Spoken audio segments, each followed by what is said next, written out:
Yo, what's up everybody? This is my first video on my reaction channel.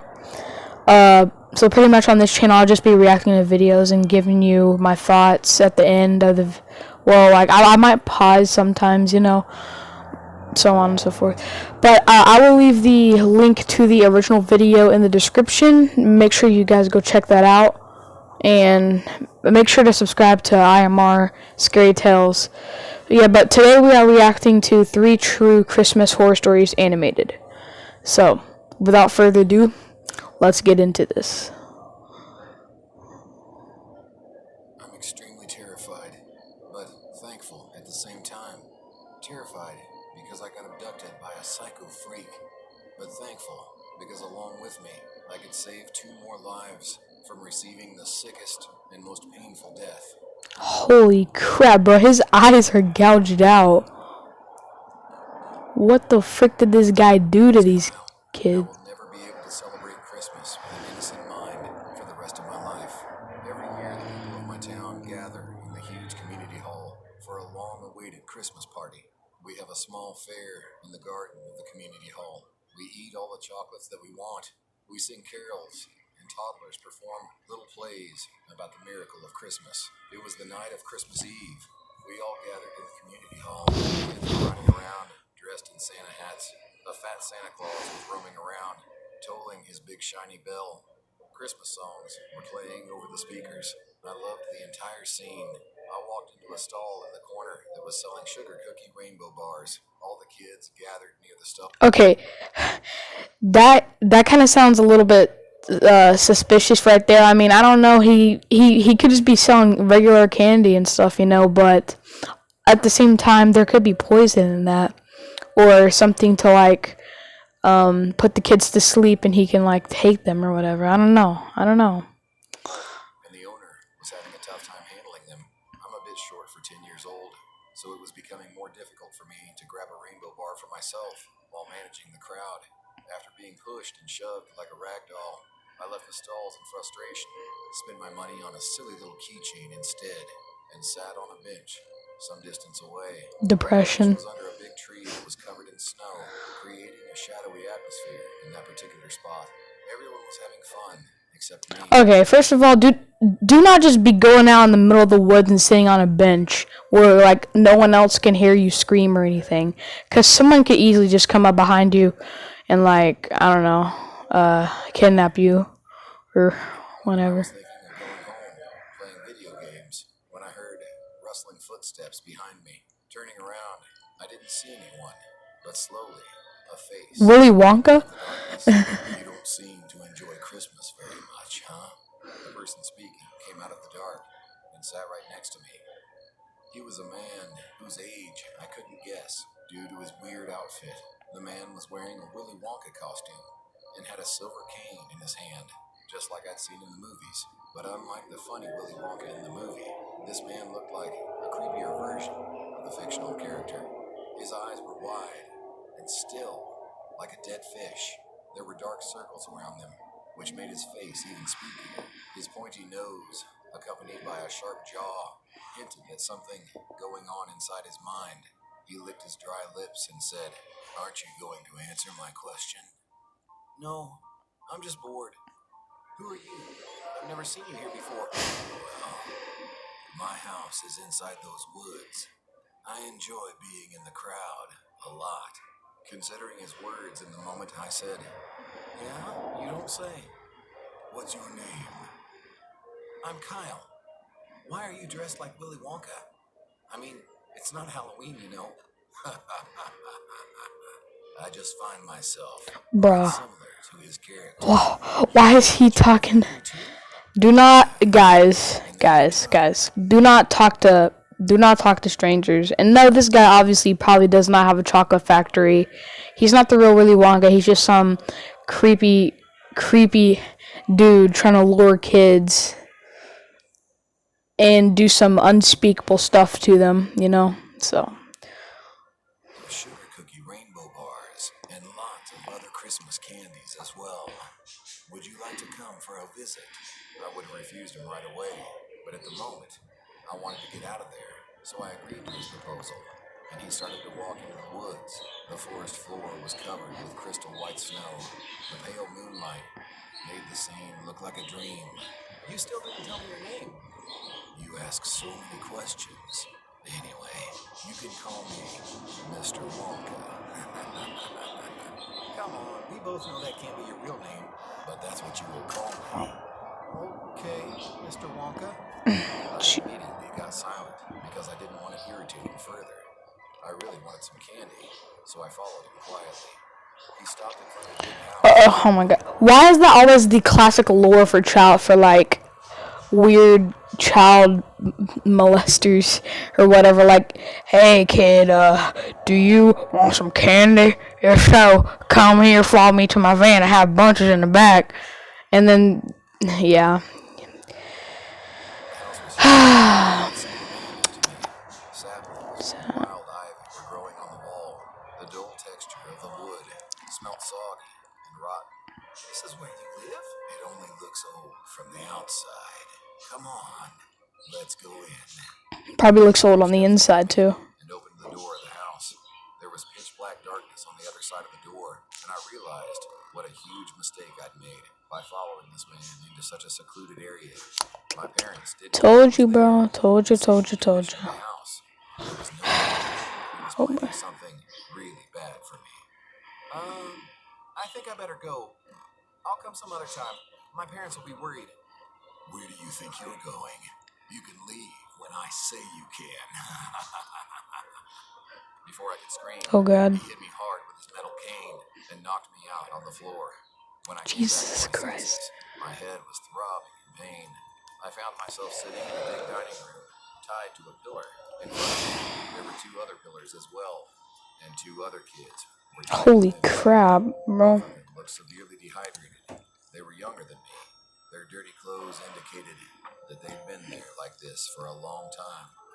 Rise and shine, little ones. Why are you doing this? What do you want? Questions and questions and questions. He splashed water on my face and said, you can all leave when your parents bring me the money without giving me any trouble. No one worries about spending money at Christmas, so why the hell is it so difficult for me to get my share? The cops will find you, you know. My parents are probably looking for me right now, and they'll come here. Are you threatening me, Kyle? I don't think you will. After you see this. He pressed a button on the wall. Oh god. And with a rustling...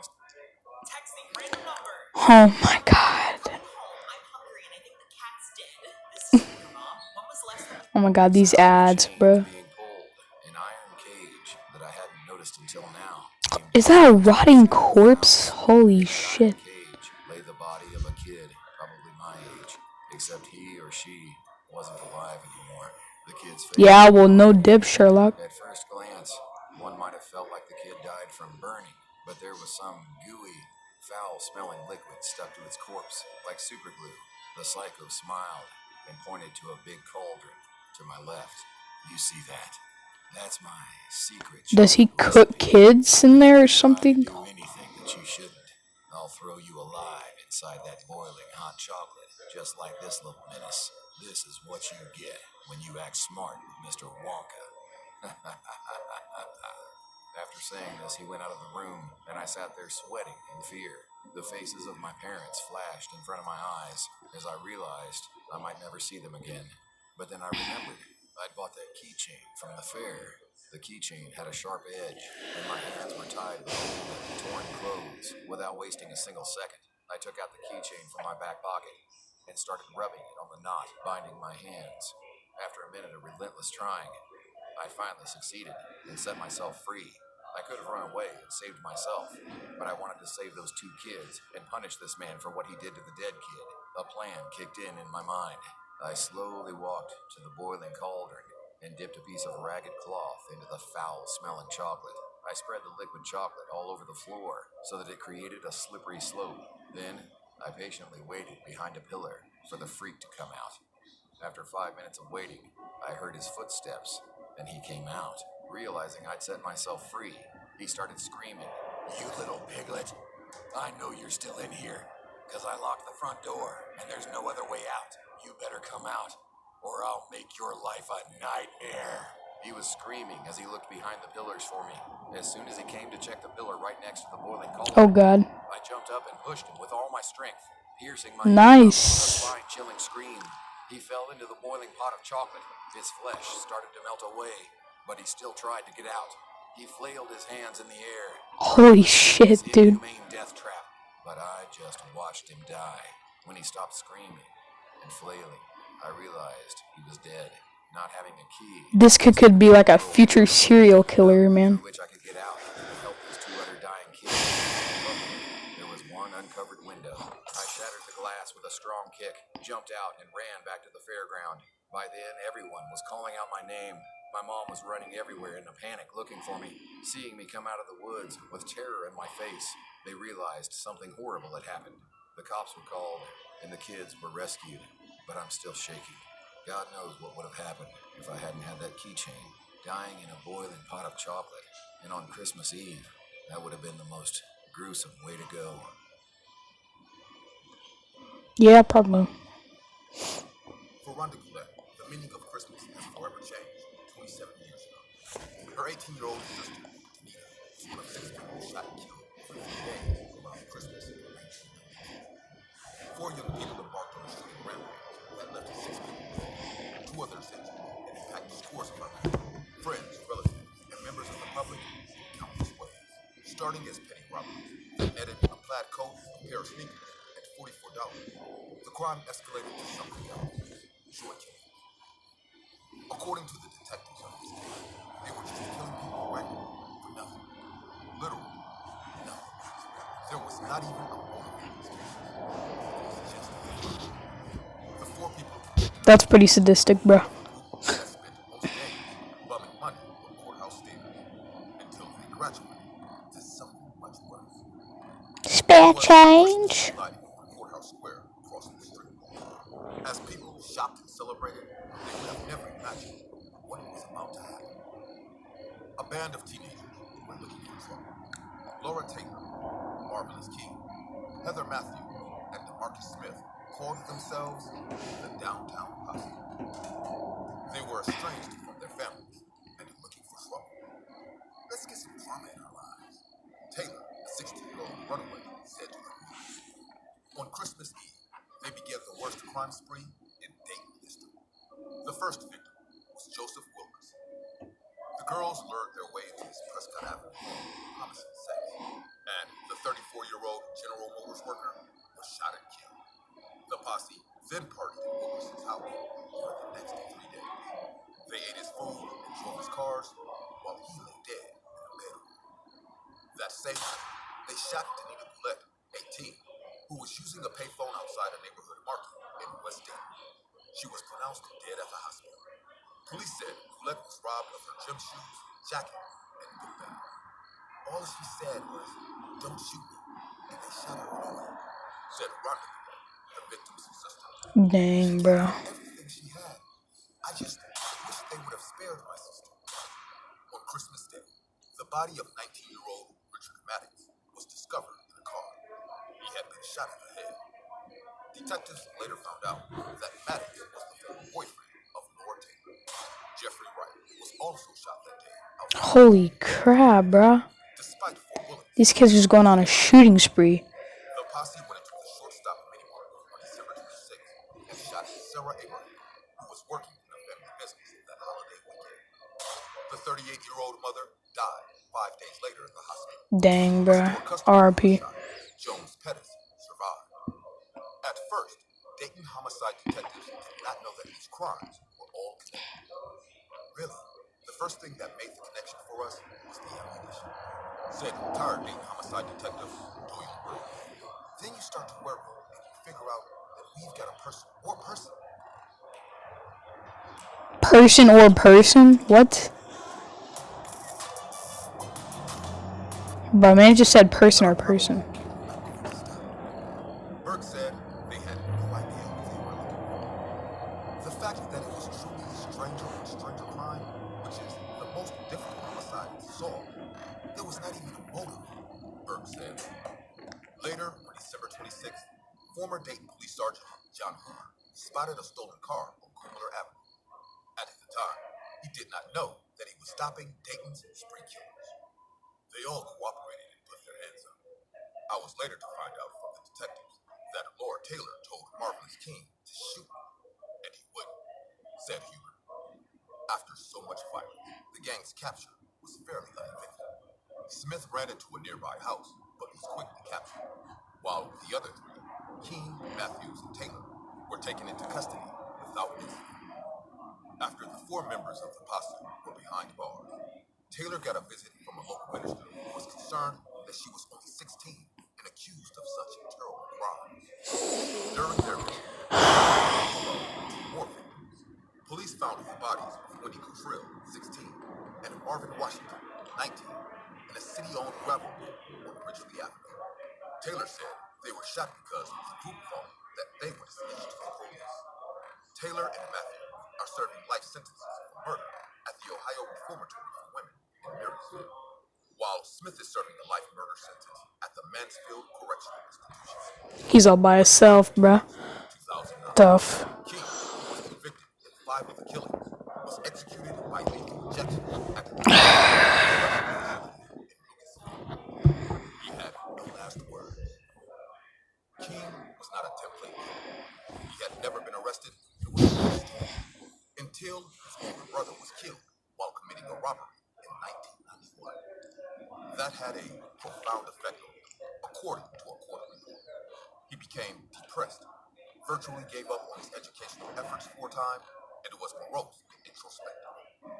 King moved to California to live with his father, but returned to Dayton in August 1992 after conflicts over money. He walked away from his mother's Dayton home early that December and landed in a flophouse on Union Place, across the Great Miami River from downtown Dayton. There, he and his pals connived how to make a quick buck for Christmas. I wanted to be like them. I wanted to do what they would do, Matthews said. Detective Burke said that once the killing started, he believes they were all willing participants. They enjoyed it. They lived it. It made them somebody, Burke said. Rhonda Goulet admits that even after 25 years, the holidays are very difficult. I grieve for my family, but I continue to grieve for the other victims' families, and also the people who are incarcerated, said Goulet. Anybody's life can either go to the left or the right. So I do.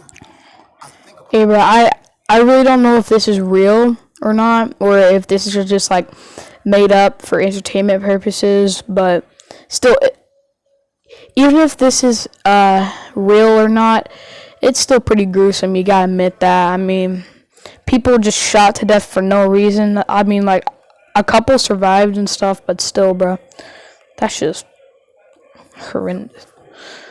Goulet said the murder of her sister had a huge impact on her life. The crime led to the breakup of her engagement, the loss of a child, and her mother. 6 years later, my mother passed away said Goulet. My mother passed away at 51 years old, and she passed away because of grief. My mother died at 22. Goulet is now an advocate for Dang, bro. and is working on her master's degree. She said she gets through the holidays by serving her church.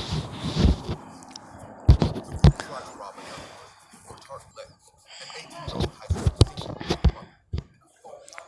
Some would call it a case of thrill killing. Others would point to juvenile delinquents, dysfunctional family issues, or just plain bad kids. The identified ringleader would not fit none of these stereotypes, and yet decided to go on a murder spree that would shock his community. Dang.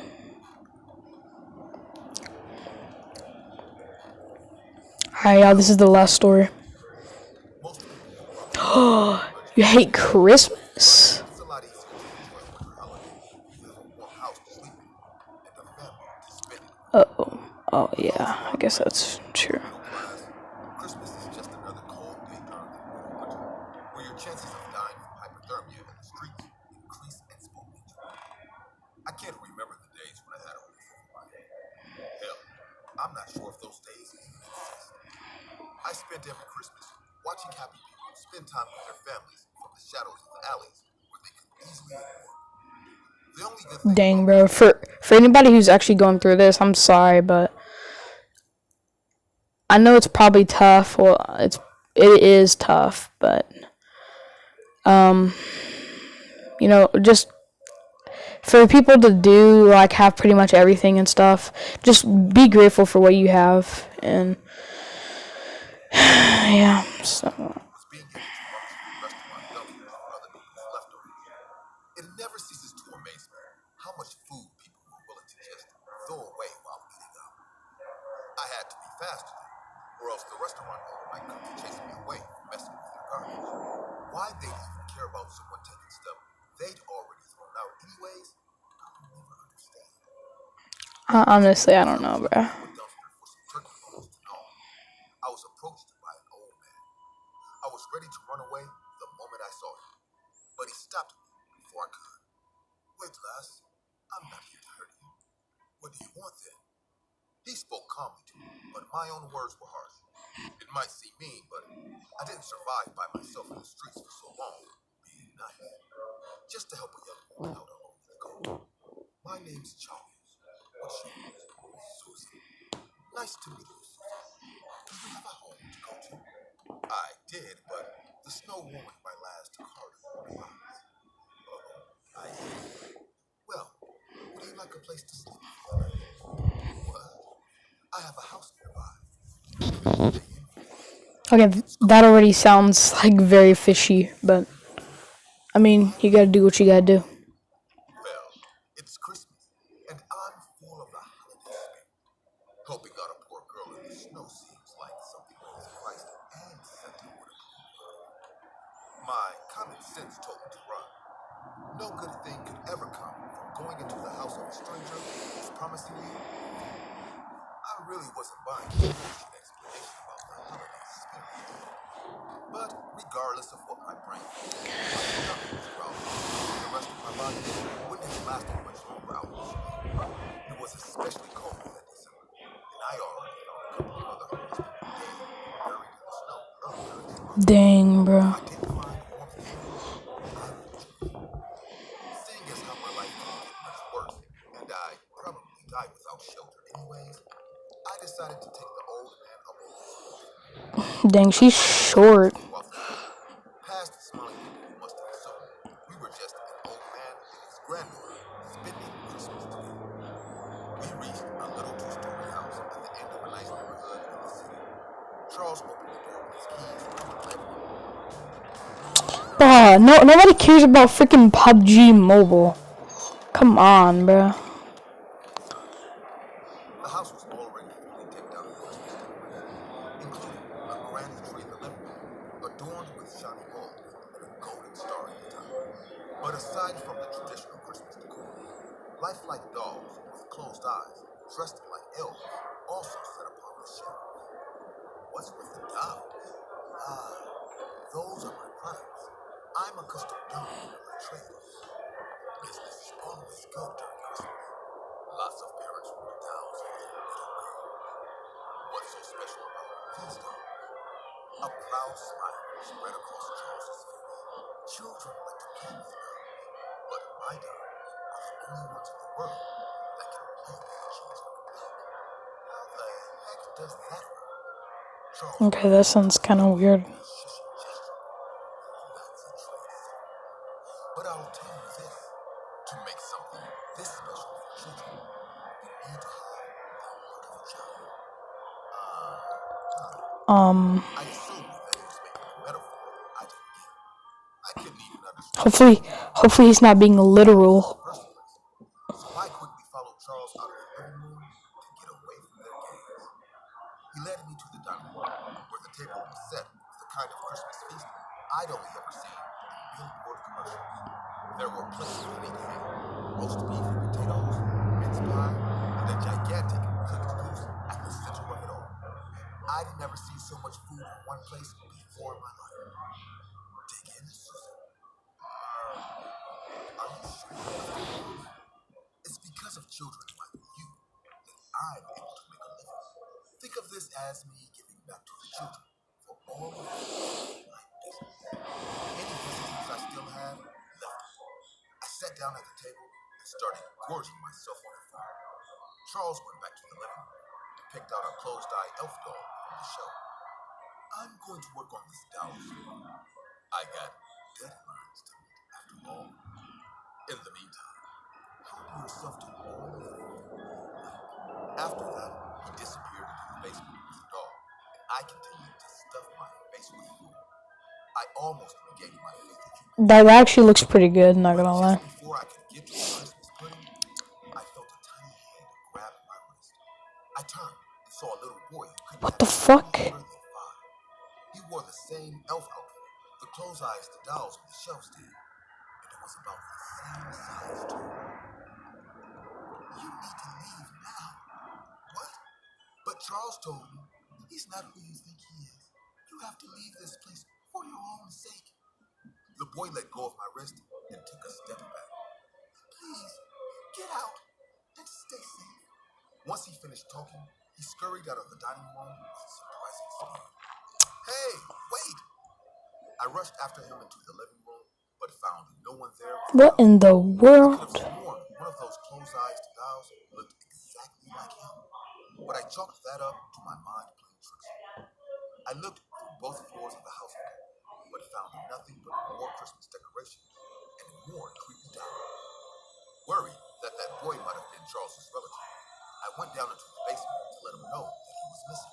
No, don't do that. On the stairs, What do you do? trying to make my footsteps as soft as possible. Oh boy. His concentration and to ruin what he was working on by startling him in the middle of it. I'll never forget what I saw in that basement. Charles was at a workbench with the elf doll from the living room. He didn't seem to be doing any delicate work, so I was about to call out to him, but stopped myself just in time when I saw something hanging from a hook beside the workbench. At first I thought it was just another doll, but it was far too big to be one, and its eyes were Oh, what the fuck? After a moment, I What? realized I had to stifle a scream. No, don't. Okay, okay. About my age, who bore a striking resemblance to the elf doll on the workbench, hung upside down by his feet on a meat hook. Charles brought out a That is disturbing. and plunged That it is. into the child. With a surgical precision, he dragged it down over his chest. Then he reached inside and ripped out the child's heart. I watched in silent horror as he opened a compartment in the elf's doll's chest and placed the heart inside. Seconds later, That's not legit at all. wide open with a look of abject terror. Where am I? Charles, what's happened? Before the doll could finish, Charles gagged it with a piece of cloth and threw it into a nearby chest. I'll start conditioning you later. I have to go prepare a sister for you first. Oh I ran out god. of the house as quickly as I could. I ran to the nearest police station. I usually avoided the police like the plague, but this time around, I decided to make an exception. I told them that I'd been kidnapped by Charles and told him his address, leaving out the part about the living dolls. I stayed in the police station lobby to answer questions. But don't you know that's even possible? Nah. Not long after, the TV screen in the police lobby showed live footage of Charles's house burning. According to the report, He burned it down. prior to his house, the moment police officers came knocking on his door. They went on to talk about his sister, how he used to be a sweet family man, beloved by the community, and how much of a shock it was for all those who knew him. They showed a photo of him with his late family on the screen, and I felt my heart fall to my stomach. Standing in between Charles and his wife in that photo was a little boy who looked exactly like the one I met at the house. Oh god. To leave his father's house because he didn't want to see another child with the same fate he did. I guess in his obsession to create the perfect lifelike dog, Charles didn't mind testing his methods out with his very own son. Alright, y'all. That's the end of that video right there. Make sure to go subscribe to IMR Scary Tales. And also subscribe to me as well. Hopefully y'all enjoyed. If you did, hit that like button. And I will see you guys later.